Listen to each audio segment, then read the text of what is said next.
तो हम लोग देख चुके हैं संसाधन के बारे में। संसाधन क्या कहते हैं, किसे कहते हैं संसाधन? तो हमारी आवश्यकताओं की पूर्ति जो करते हैं वो सभी क्या है, संसाधन कहलाते हैं। तो संसाधन कितने आधार पर संसाधनों का वर्गीकरण किया गया था वो भी हम देख चुके हैं। उत्पत्ति के आधार पर संसाधनों को 2 भागों में बांटा गया था। कौन कौन? जैव संसाधन और दूसरा क्या था, अजैव संसाधन।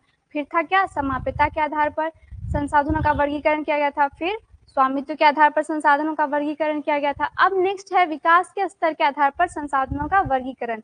इसमें हम लोग देखेंगे विकास, यानी कि संसाधनों का जो विकास हुआ, उसकी उत्पत्ति जब हुई तो उसमें कुछ विकास हुआ होगा, उसके आधार पर संसाधनों का वर्गीकरण। उसमें पहला संभावी संसाधन। संभावी से हम लोग क्या समझते हैं कि संभावना होगी, उस जगह पे संसाधन की होने की संभावना होगी, तो संभावी संसाधन।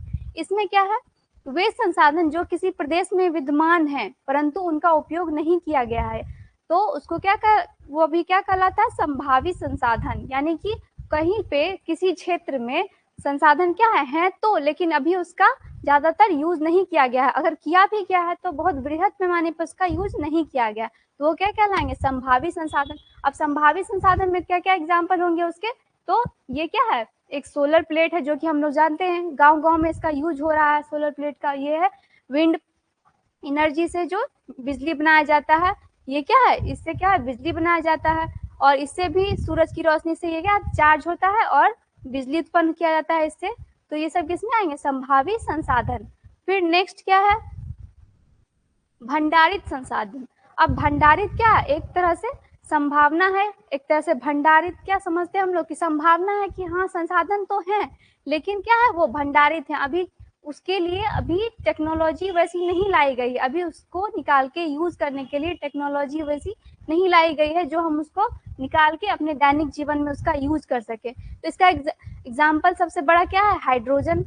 हाइड्रोजन क्या है, हाइड्रोजन पता है हमें, भविष्य में हाइड्रोजन का बहुत ज्यादा यूज है, लेकिन अभी क्या है हमारे पास इसको निकाल के यूज करने के लिए टेक्नोलॉजी नहीं है, टेक्नोलॉजी का भी अभाव है कि हाइड्रोजन को यूज में लाया जा सके, वैसी टेक्नोलॉजी अभी तक नहीं बनाई गई है, इसीलिए ये क्या है, भंडारित है, अभी तक संचित भंडारित ही है।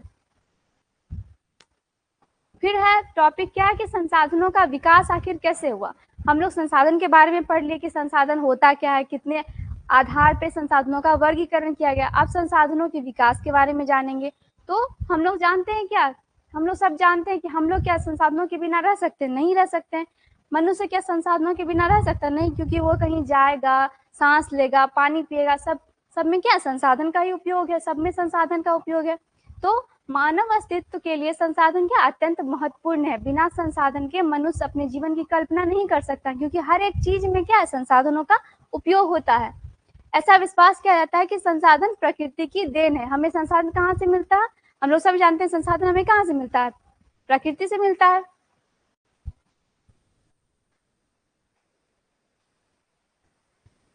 मानव द्वारा इसका अंधाधुंध उपयोग किया गया है। अब मानव क्या कर रहा है, इसका अंधाधुंध उपयोग कर रहा है। मनुष्य क्या इसका अंधाधुंध उपयोग कर रहा है, हमें संसाधन प्रकृति से मिलती है, तो मनुष्य क्या कर रहा है, इसका भी अंधाधुंध यूज कर रहा है, जिससे कि क्या हो रहा है, बहुत सारी समस्याएं उत्पन्न हो रही है। मनुष्य उसका अंधाधुंध यूज कर रहा है, इससे हम लोग क्या समझते हैं, मनुष्य क्या कर रहा है, कटाई कर रहा है, तो लगातार पेड़ों की कटाई कर रहा है, जिससे कि क्या हो रहा है, पेड़ बहुत कम होते जा रहे हैं, जिससे हमारी पृथ्वी क्या हो रही है, गर्म हो रही है।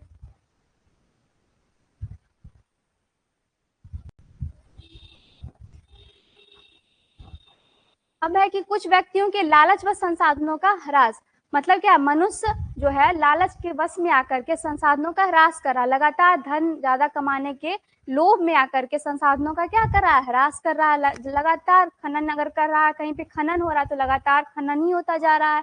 अगर पेड़, उस खनन के लिए क्या है, पहले पेड़ों की कटाई की जाती है, उसके बाद वहां पे खुदाई की जाती है, तो लगातार क्या हो रहा है, संसाधनों का ह्रास हो रहा है। फिर है संसाधन समाज के लिए, समाज के कुछ ही लोगों के हाथों में आ गया। संसाधन क्या है, समाज के कुछ लोगों के हाथों में आ गया, जिससे कि क्या हो गया है, गरीबी और अमीरी का जो फर्क है वो ज्यादा ही बढ़ गया, उसमें जो बीच में खाई है वो ज्यादा बढ़ गया, गरीब और गरीब होता जा रहा है, अमीर और अमीर होता जा रहा है।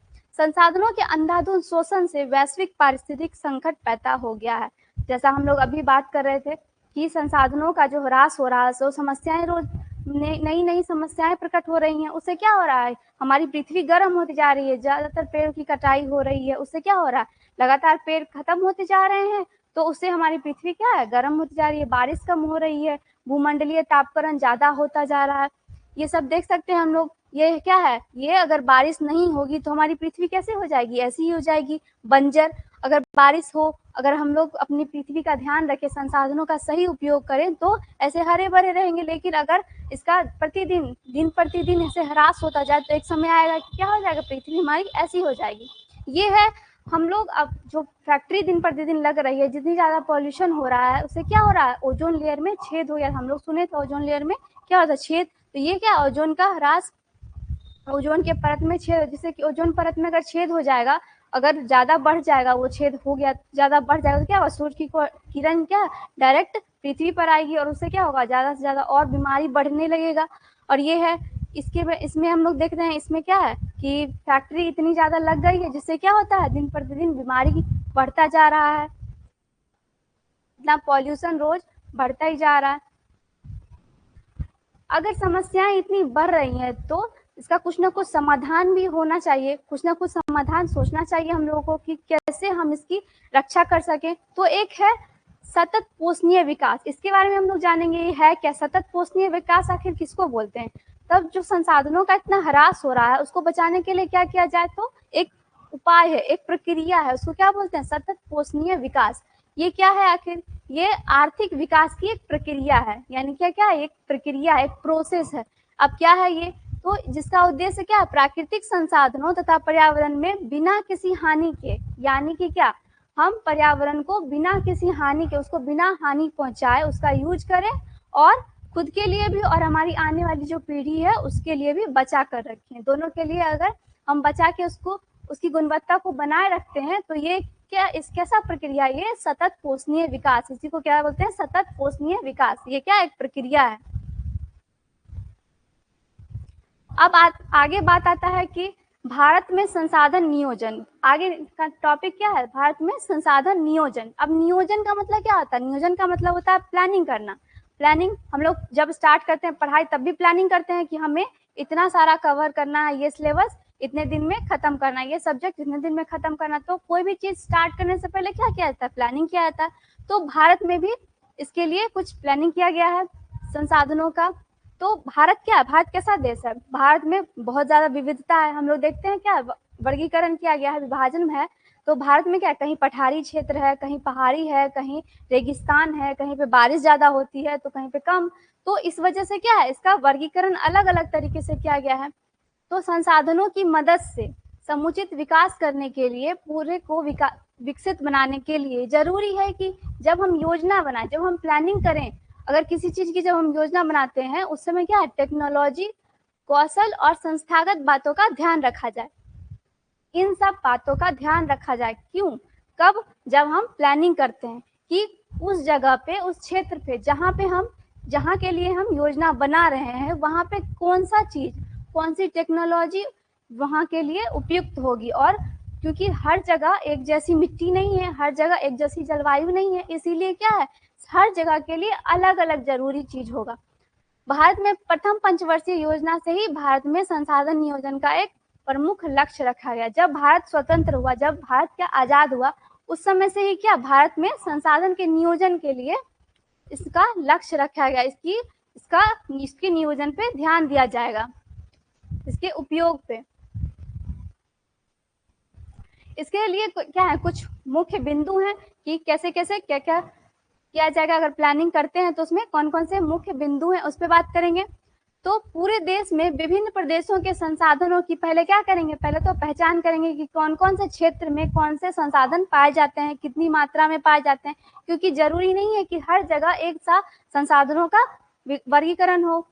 तो संसाधनों का वितरण क्या अलग अलग ढंग से होता है, कहीं पे कोई चट्टान ज्यादा मिलता है, कहीं पे कोई खनिज ज्यादा मिलता है।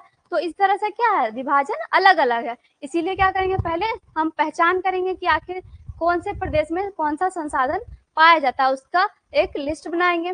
फिर वहां पे कौन कौन सी चीज, जैसे कि कौन कौन सा वहां पे टेक्नोलॉजी जरूरी होगा, वहां पे कौन सा स्किल जरूरी होगा, वहां के लिए किन किन बातों का ध्यान रखा जाए, ये इसके लिए ये तैयार करेंगे, इसकी लिस्ट तैयार करेंगे। और इसमें क्या होगा, संसाधन नियोजन और विकास नियोजन दोनों में सही तालमेल बैठ सके।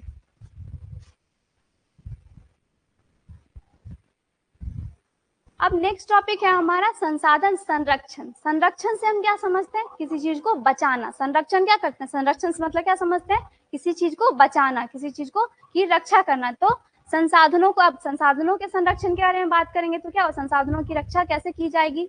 तो संसाधनों का उचित प्रबंधन, यानी कि उसको यूज करने के लिए, उसके लिए सही प्लानिंग करना, उचित प्रबंधन, ताकि जल, भूमि तथा वनस्पति एवं मृदा का इस प्रकार से उपयोग करना, जो भी हमारे संसाधन है, जो भी हमारे आसपास क्या है, सभी क्या है, संसाधन है। तो ये सब जो संसाधन है इस प्रकार से इसका प्रयोग करें ताकि हम भी इसका यूज कर सकें और जो हमारी आने वाली पीढ़ी है, जो नेक्स्ट जनरेशन में जो आने वाली पीढ़ी है, उनके लिए भी ख्याल रखा जाए कि जरूरी तो नहीं है कि जो हम यूज कर रहे हैं अभी इतना हम ह्रास कर रहे हैं संसाधनों का दिन प्रतिदिन, तो आने वाली पीढ़ी के लिए क्या बचेगा? कुछ नहीं बचेगा। इसीलिए क्या किया जाए, हम भी उसका यूज करें और आने वाली पीढ़ी के लिए भी ध्यान रखा जाए। तो यही क्या कहलाता है, संसाधन का संरक्षण। नेक्स्ट टॉपिक है भू संसाधन। भू मतलब क्या समझते हैं? भूमि। हम लोग कहाँ रहते हैं? भूमि पे। सड़कें कहाँ है? भूमि पे। घर कहाँ बनाते हैं? भूमि पे। हर चीज कहाँ होता है? भूमि पे। ये देखिए भूमि पे क्या है, नदी बहती है कहाँ पे? भूमि पे। पहाड़ है भूमि पे, घर है भूमि पे, ये सब कहाँ है? भूमि पे ही है। खेती कहाँ होती है? पहाड़ सब है, ये सब कहाँ? भूमि पे ही है। सब चीज कहाँ पे होते हैं? भूमि पे। तो भू क्या है? भू संसाधन। भूमि भी क्या है? एक संसाधन है। हम लोग संसाधन के बारे में पढ़े हैं। तो भूमि क्या है? बहुत महत्वपूर्ण संसाधन है। हम लोग कहाँ रहते हैं? भूमि पे रहते हैं। और प्राकृतिक, वनस्पति, वन्य जीवन, मानव जीवन, आर्थिक क्रियाएं, परिवहन तथा संचार व्यवस्थाएं भूमि पर ही आधारित होती है। अर्थात सब चीजें, हमारी सारी क्रियाएं जो होती हैं वो आर्थिक क्रियाएं कहाँ होती है? भूमि पर ही होती है। हम कहाँ रहते हैं? भूमि पर रहते हैं। रोड कहाँ है? रेलवे, सड़क, हम साइकिल कहाँ चलाते हैं? रोड पे चलाते हैं। तो सब कहाँ है? भूमि पर ही आधारित है। भूमि एक सीमित संसाधन है। अब क्या है कि भूमि क्या है, पृथ्वी बढ़ तो नहीं रही है, भूमि क्या एक सीमित संसाधन है, जितनी है उतनी ही है। तो इसलिए हमें क्या करना चाहिए, इसका उपयोग सावधानी से और योजनाबद्ध तरीके से करना चाहिए ताकि हम भी इसका यूज कर सकें और हमारी आने वाली जनरेशन जो है उसके लिए भी ये बचे। आज के लिए इतना ही, इसके आगे नेक्स्ट डे देखेंगे। आगे देखते हैं ये हमारे कुछ बैचेस के बारे में जो क्लास 6 से 12 तक के लिए है। क्लास 6 से 10th के लिए ऑल सब्जेक्ट जो वीडियो लेक्चर भी है, उसके साथ पीडीएफ भी, स्टडी मटेरियल भी। और क्लास 12 के लिए इंग्लिश, हिंदी, मैथ्स का कंप्लीट बैच है। और जनरल कंपटीशन के लिए सारे सब्जेक्ट के लिए जो बैच है वो जल्दी आने वाला। Thank you.